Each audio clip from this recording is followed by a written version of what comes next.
Good morning, subscribers, new viewers, and casual observers. I'm John, host of Mgtow is Freedom, and I'm filming this video from the sanctity of a mechanical room. The reason I'm doing that is to draw a correlation between where we should be as men and where we are. We are put in the closet, the utility closet, because we're utilities. That's what we've been reduced to. And I don't think this is the proper place for men to be. This is a man's world. We created it. We have the testicles and the penis. We have testosterone. It is our natural born right to lead, to create, to conquer. And we're not doing it anymore, not collectively. We may be doing it individually here and there, but not collectively. I'm here to teach what I can, learn what I can, and inspire where possible.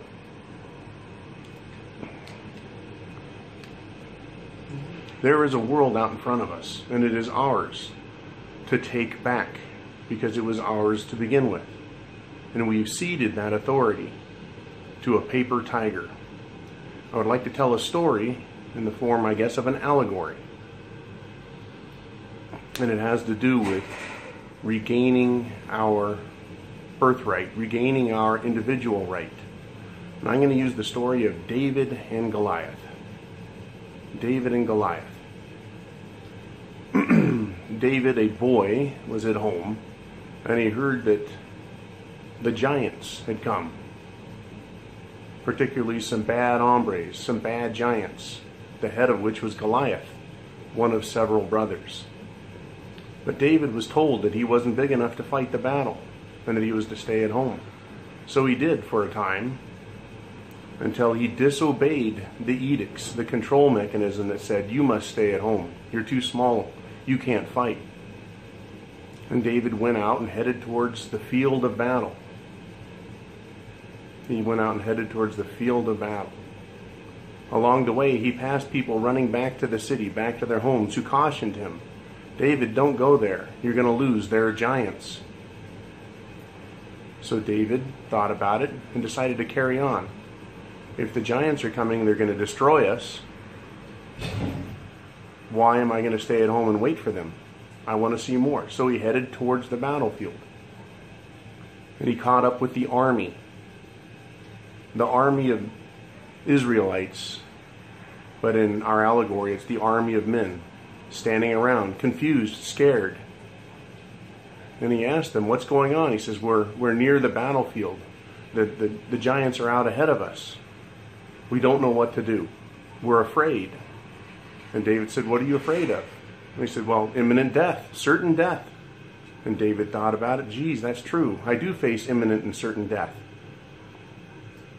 But why are we on the battlefield then? If they're going to kill us, why don't we try and do something about it?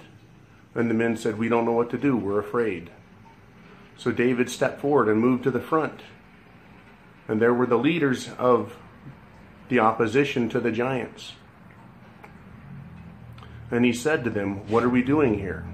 And the leaders said, what do you know, you small boy? And David said, I know I've made it this far. What am I going to do now? Am I to return home like the others and hide? Am I to stand on the battlefield without a plan and be confused?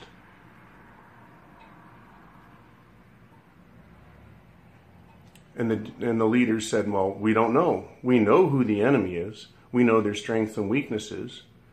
We think we can negotiate a deal with them, but we're not too sure. We'll probably lose anyway because they're giants. And after they get close to us, they're just going to kill us. They're going to take everything we have of value, and they'll enslave us. So David said, let's meet the enemy on the battlefield. And they said, no, we don't. We'll lose. David said, I don't believe that. And he walked ahead of the leaders. He left this house. He left the city. He passed people along the way. He joined the army. Then he stepped up with the leaders. Then he stepped out ahead of the leaders and he faced Goliath. He looked at Goliath, and Goliath was indeed an awesome appearance. He was fierce sounding and fierce looking. But David wasn't afraid. If I'm going to die, I might as well face the enemy as a man. And he got a closer look, and he realized that Goliath was merely a paper tiger.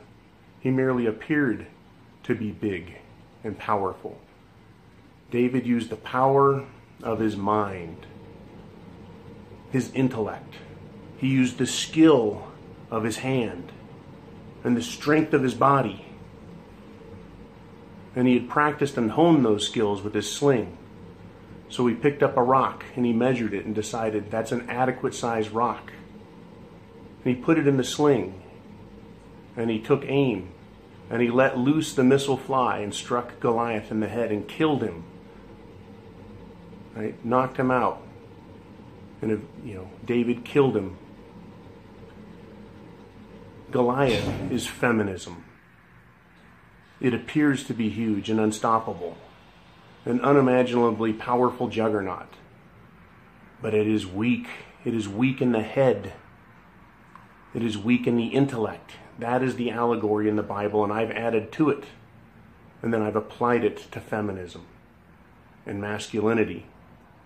Even a little boy with his intellect and a sling and his muscle and his will can defeat feminism. We need to join it on the battlefield. We need to go after it. We need to slay feminism.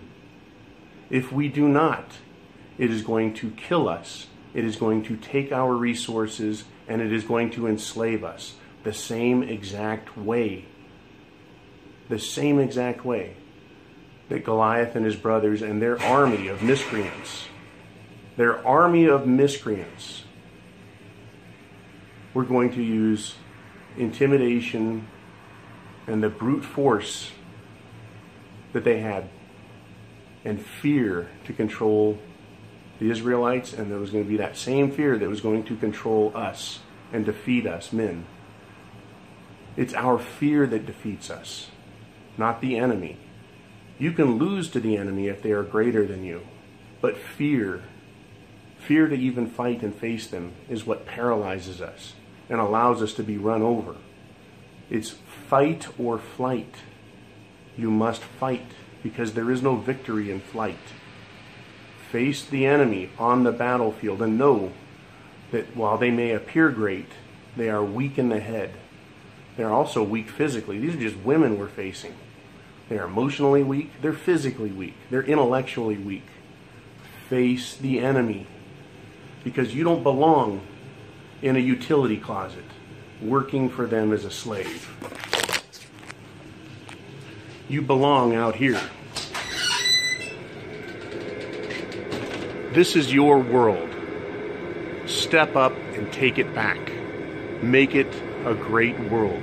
Make it a world where men can be men and women can be women. But first and foremost, you control yourself. You control your own destiny. You control your own life and you control your own mind. This is John, host of Mgtow is Freedom. Have a great day.